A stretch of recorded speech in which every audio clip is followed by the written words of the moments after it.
Yeah. Yes, it does say live.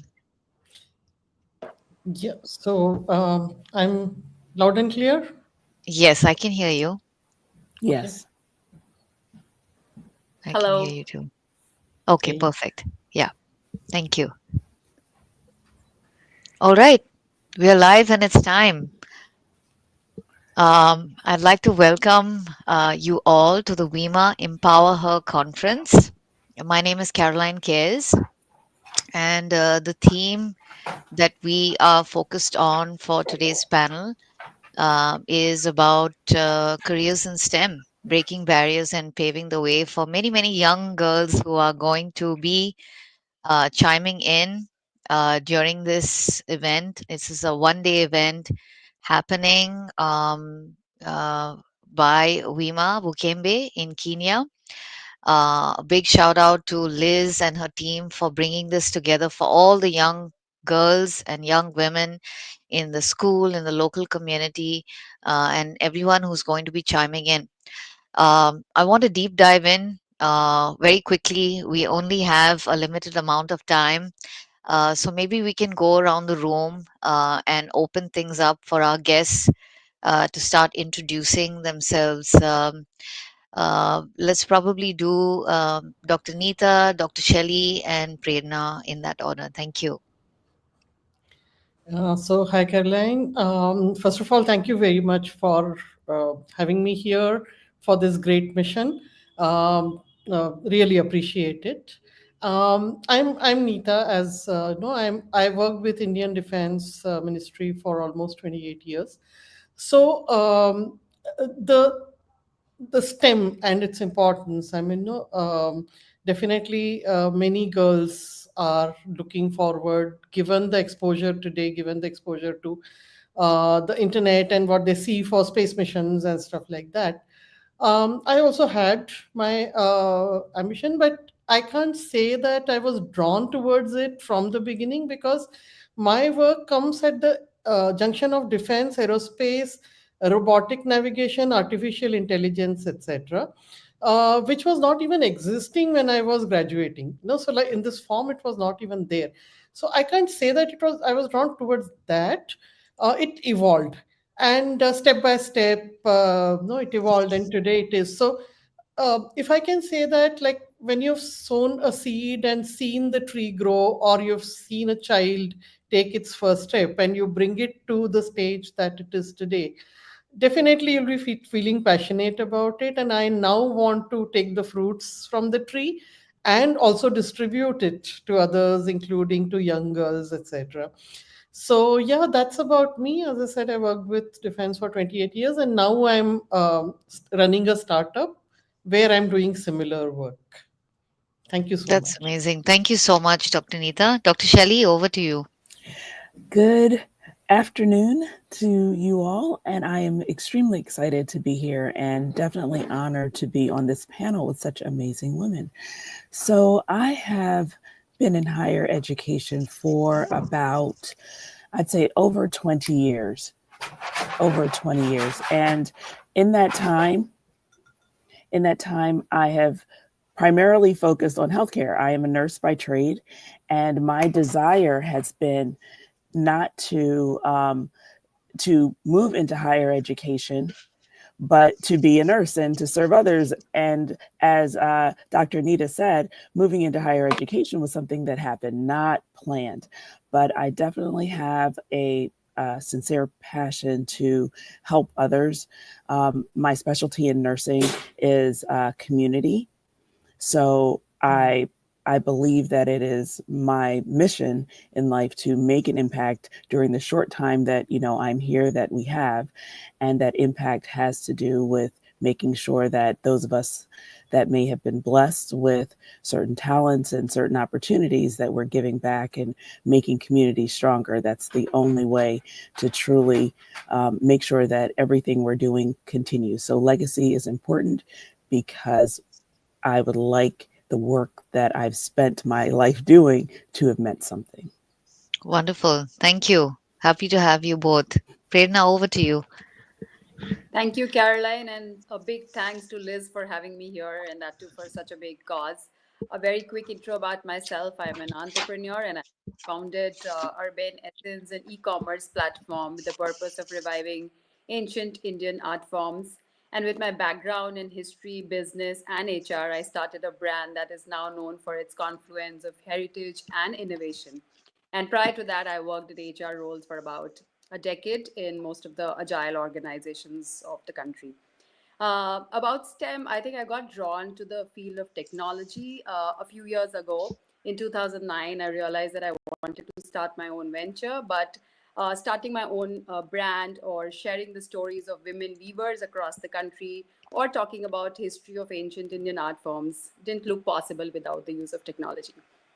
And I also wanted to advocate environmental sustainability as well as women's economic empowerment. So technology did come really helpful there as a part of STEM. Wonderful. Thank you. And I'm so pleased on behalf of the WEMA Empower Her conference to be in the same room with the three of you. You come with very diverse backgrounds, and yet, what we are saying in substance in this panel is that we need better representation. We need to, be present for ourselves as well as for those who are probably thinking about it, maybe don't have the confidence enough to step into these fields, and through these kind of formats, what we are encouraging you as young women, because Liz just sent me a clip. They're watching right now. They're in a room, a large room, the hall, where they're watching you.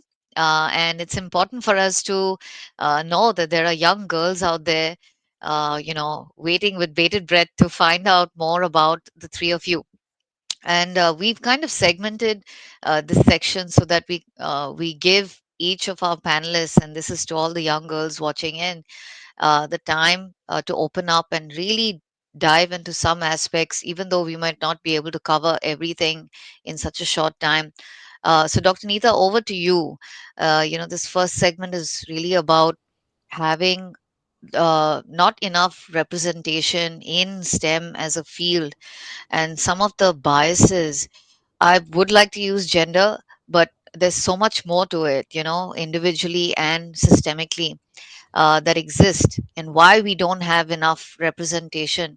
Can you speak to that with regards to your own experiences? What have you encountered through these barriers, and what has it been like? How have you overcome it? Yeah, thanks again. So I'll just take few seconds to say that when you look at ancient ancient Indian history beyond the modern history, women were really very empowered. They were part of all the social, like no, they were there in literature, they were there in science, and what have you. It's just that somewhere I think that social fabric got changed, and today yes, there are serious biases. In terms of maybe even if parents want it, there are societal pressures. Sometimes, for me, the biggest barrier was infrastructural barrier.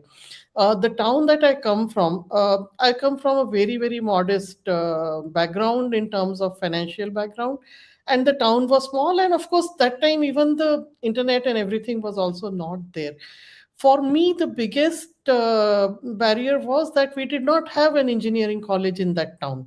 And people generally would not send girls out so easily. Like, even if financially it is the same, it would be easier to send boys out. Parents would somehow do something, take loan or whatever. But for a girl, probably they would not do it. So even and age wise also, when you want to enter engineering, you're just about 15, 16 years of age. So parents hesitate to send you out in terms of even safety related issues and all that. So I was pretty much like forced to do a BSc physics, chemistry, mathematics, which was the best available in that town. But I decided to make the most of it. So I said, I'm going to, and they say that luck is when preparation meets opportunity. So I decided that preparation is not going to be short. I chose English medium because I knew that if you have to go out, a global language for technology is going to be essential because you don't have technical literature in local languages and stuff like that. So a class of 100 people, only three girls in that stream, only two people in English medium. The teaching was in Hindi, the books were in Hindi. It was hard, but I decided to just stay on. And it could so happen that the Defense Ministry of India at that time realized the importance of computer science as an education. They started courses in computer science, MSc computer science in five major universities, and they were giving stipend to all the students. So all India level exam, 1,000 students taking the exam for my college. We were 30 people who were finally selected. I was, I think, top 10 out of that.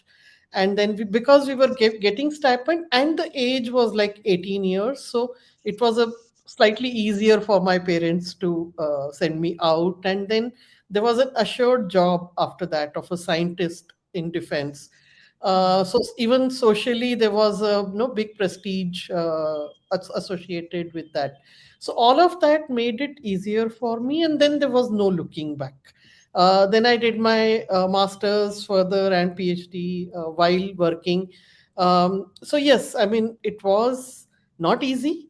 It was like even studying while working and with family is not easy. But yeah, I mean no, you have to put that extra take that extra step if you want to sustain. And even in at work, it's not easy. So there are many men who are not doing anything, but when I'm not present in one meeting, there is a tag that because she is doing her PhD, she doesn't have time for meetings.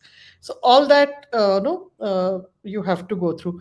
So there's a professor in CMU by name Randy Posh. She's told that brick walls are not there to stop you, they are for you to see how badly you want some things, how no how strongly you want to break those walls and then go ahead, for you to show your determination.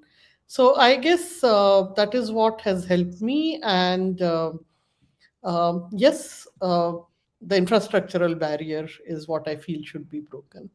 Mm. Yeah, from what you have said, and for all the young women who are watching in, there is definitely an individual choice that we all have.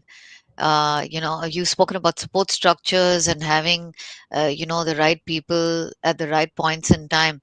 But I think there's this inward journey that you're kind of, alluding to about the choices that we make in those moments when we can just give up and go home or keep going.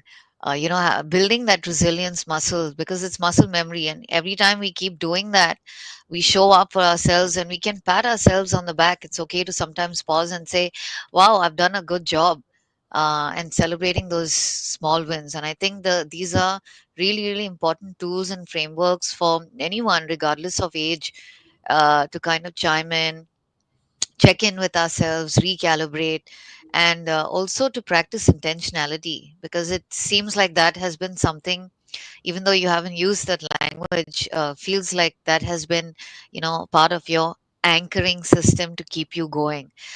Thank you so much. I would like to invite Dr. Shelley now, as we're moving and we segue from barriers. We want to, focus more on the mentorship piece, having role models. What is your perspective, and what has been your paradigm with regards to that? Having those right systems in place for women to step into STEM fields. So I think you definitely brought up a good point. Mentorship is important, and role modeling is also extremely important. Now, mentoring, of course, is more of it can be formal or informal, but it's a definite relationship between people where, role modeling is something that I believe that all of us as professionals should do because people are watching. But role modeling is pretty much just demonstrating the behaviors and values and attitudes that we would like others to emulate. And I think that it's an important part of mentorship. Now, having said that, I heard what Dr. Nita said, and I'm in agreement with determination and wanting to move forward. But I do credit people along the way who maybe have seen something in me that I have not even seen in myself. And they have brought that to my attention. Or maybe it was the other way. They saw that maybe there was an area of opportunity, an area where I needed more development. And they said, you know, you're doing really good in these areas. It's great to play on your strengths, but here is where the workforce is going. And these are the areas that you should really consider developing more. And I'll give an example of that. I was working in education. I had done everything truly by trial and error, failing and starting over again many times. And I had an amazing supervisor that said, Shelley, you know, you've done a lot with nursing. Nurses think differently. We get that. But there's a business aspect to higher education. And maybe that's an area that you would want to learn more about. And I actually had to take the initiative to accept the feedback and then take the steps to strengthen that area, that gap that I had. So mentors are really important. They're not here to make us feel warm and fuzzy. Sometimes they're the ones who have to, Yeah. you know, hold up that mirror and show us the areas that we could improve upon. And there may be little things, but little things can be very big things, especially as women and women of color. We have to work and adapt, and we want to be, as they say, at the table. But to be at the table, you have to understand what happens at the table. You have to speak the language. You have to understand how to maneuver and be heard, because you want your voice to mean something. You don't want people to shut down when you speak. So it is important that you learn others and you learn about the environment that you want to step into. And mentors can be extremely helpful in that process. Um, I do recommend, and even now, I have been as in this um, workspace, career space for 20 plus years, but I still have mentors. Mentors are not people that are around for a short space of time. Sometimes they can be, but they're people that you need in your life constantly. And you'll find that your mentor circle will grow, but people will move in and out. But just like a good business, consider them your advisors. So you always need your board of directors. You always need those people who are a step ahead so that you can learn. If you don't have those people, you will not move ahead. So it is okay not to be the smartest person in the room, but it is your job to find those smart people that you can talk to, that you can grow from. I think that that is one of the most important things that I have learned thus far. That's amazing. I was parallel processing because I have a background in nursing, and 4 years of learning also allowed me the opportunity and the chance to work with patients, and that is such a pure field because you're caring for people, and then opting out of that and walking into HR. People were like, "Are you nuts?" Because that is an entire. It is a different Mhm. mindset altogether, and I think it's important to underscore these things because as women we are generally seen by ourselves and others as being nurturing, Mhm. being caring, and these are our strengths, but they can also be weaknesses if we don't know how to create those borders to say full stop.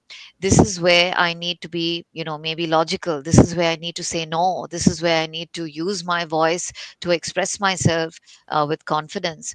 And these are skills. Many of us don't have that. We've had to learn these skills.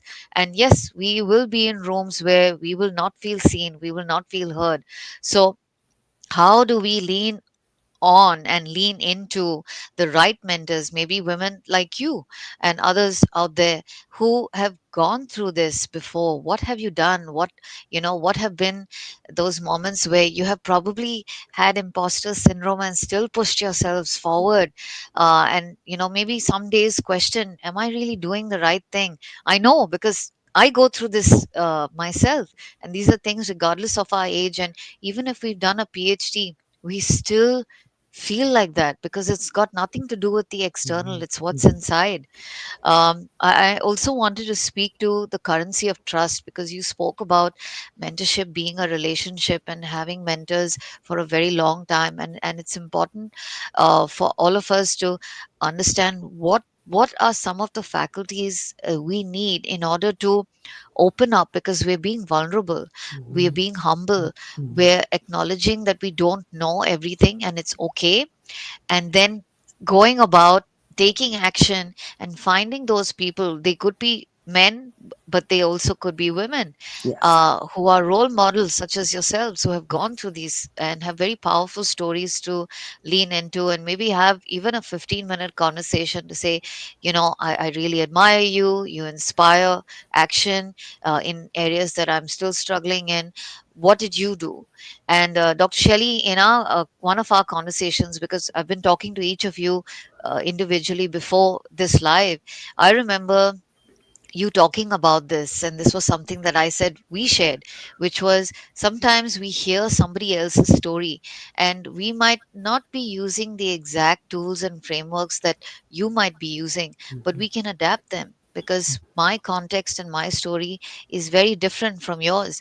But listening to you and knowing that as women y'all have gone ahead and y'all have been through it is so reassuring, and that's what I want to kind of emphasize with the young girls watching in today. So thank you very much. I'd like to move on to Prerna Sinha. Prerna, being in the field that you are, would you be able to share with us some of the, moments that have allowed you to step into using technology for the business that you are driving and leading for your community? Yeah, I think the first moment that I would really like to talk about was the time when I quit my job. I was in a very, I was juggling with motherhood and a very high intense job, and I quit. And that was really the time when when I thought if I could get into STEM, I could actually reinvent my career. Just when I wanted to give up, there was another source of hope. I stepped into it and I started my brand and created I wanted to create a platform that could connect the weavers, the artists and customers, not just across the country but actually across the globe. And I needed data analytics for supply chain, maybe procurement and even logistics. And I had to explore marketplaces to connect to the global customers, payment gateways. So there was so much of technology that I could really leverage and use it to reinvent my career and become someone else, while I was thinking that I had totally lost it in life. Quitting your job, something that you love the most, is not so easy. But this part of STEM came very helpful in my life, and I picked it up, and it helped me in innovating and creating a platform that really did not exist before. So I also want to tell the girls who are listening to me that there might be many chances, many times in your career when you will feel like giving up, or there might be a lot of struggles, but don't give up. There are many opportunities, there are many people who can hold your hand. You have a lot of support around you. So don't give up, always come back if you feel that you are failing. Thank you very much. You spoke about failures, and I'm sure, because I saw the other ladies in the room nodding when you spoke about that, because a lot of times, and this is for the young women, but I'm kind of parallel processing times when I lost my job, and what that felt like, because it was a huge failure. And personally, everything was falling apart, and I didn't know who I was, because I had identified very strongly with my career. But I realized, in a very esoteric way, that that was a very powerful moment for me to redefine who I said I was, and to learn and to grow. And sometimes we're thrown off the path primarily because there are additional skills to learn and to lean into, support structures, sometimes creating those support structures for ourselves, reaching out to people. Then the other thing that's coming through is for all of us to know that we don't have to feel alone, and take ourselves away from people who love us, who want to see the best in us. There are people like that, and it's important to lean into these kind of relationships, because at our lowest points we will, we will feel lost, we will feel like failures. So it's important, and it's normal, it's part of the human condition. But it's all about the ups and downs. And I might sound, woo when I say it's important to have, these daily routines of anchors, like prayer and meditation, Right. fellowship, reading scripture, reconnecting with nature. They might feel woo, but they're not, because these are very, very powerful anchors for us to lean back and really look in, look within, reflect, get really honest. If something hasn't, happened, or we've lost a job or whatever, it's not the end of the road. And this is a very powerful moment that we are called for to step up, and to start to redefine how life can look and feel for us. um, yeah, as we are winding down, because I know we have a few minutes, I would like to go around the room, maybe starting with Prerna, then Dr. Shelley and Neeta finally. You're speaking directly to the women right now, not just the women in the hall, but also the women who will be chiming in much later. What would be the advice for someone who is probably thinking of getting into a STEM career, or is hesitant about it, and watching you right now, what would you tell them directly? Prerna, over to you. Yeah, I think I would tell them that it's very important to get an exposure to STEM because it also opens up a lot of options, career options, and also helps you become financially independent because that's what we ultimately aim for every woman who's present and watching us. We want everyone to be financially independent and take charge of their lives. So STEM definitely will contribute to that. Is my take on that. Wonderful. Thank you so much, Prerna. Dr. Shelley? I would like to share with everyone watching that it is extremely important for you to understand that you are valuable. And when I say that, I think that you must understand that it is important for you to invest in you. And when I say invest in you, I'm talking about building your knowledge base, building your skill base. If you want to spend money on your education, on learning those new skills, continuously invest in yourself as lifelong learners so that you are always relevant. Because as Dr. Nita said, there's some jobs that disappear. So if you lose a job, you should be able to be marketable, to be able to move into something else. So invest in yourself, continue to learn, join STEM because STEM is not going away. Biology, chemistry, science, it's keeping our world going. So I definitely think it is the best place to be, and it can help with your financial security, mental stability as well. Thank you very much, Dr. Shelley. Dr. Neeta? Yeah, hi. So I have, I think, two or three small pieces of advice. One is, of course, perseverance, because you just dream. So, like Dr. Kalam had said, that dreams are not what you see while you sleep. Dreams are what don't let you sleep. So Wow. you, so you have to be, no, perseverance is very important. The other thing which you all already spoke is the faith and prayers and all. Yes, you have to be deep rooted, because without that, sometimes it's really, really depressing. Like last 1 year, I have burnt an aircraft worth 25 lakh rupees in my startup. So there will be times when you will have those low moments, and the only way by which you can stay grounded, rooted, maintain your sanity is by having faith and no, trust.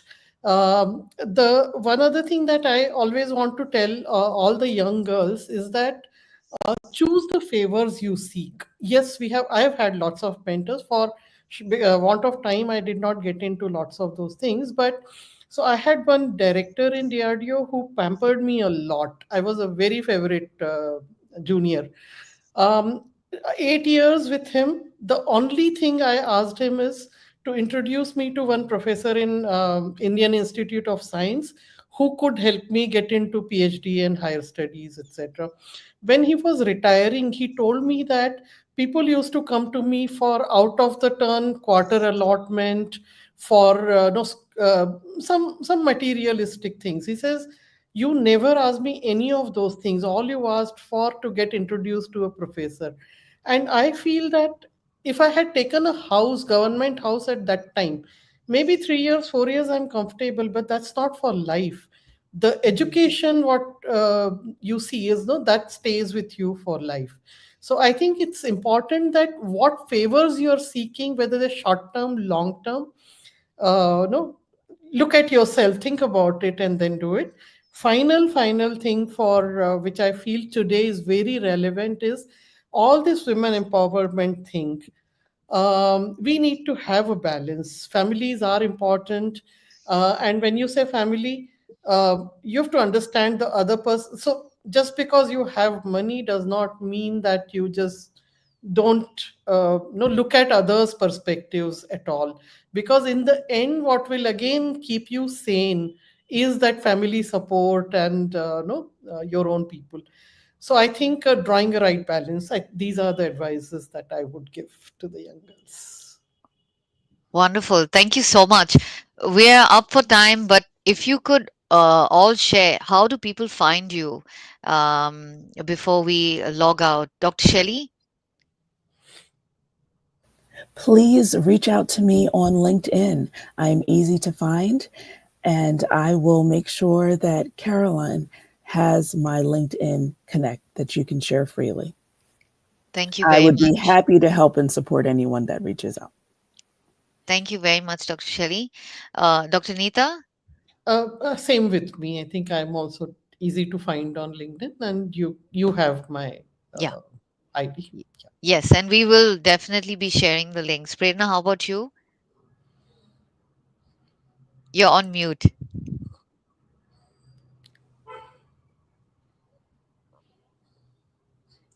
You're still on mute. Yeah, same for me. I'm on LinkedIn, easy to find, and I'm connected with you. So anyone reaches out to me for any help, I'll be very glad to contribute to anyone's life as much Yes. as possible. Perfect. Thank you so much to the three of you for making the time. We've been going back and forth for the last week around conversations and trying to make this as meaningful for our young girls in Kenya. We will share links for the each of you.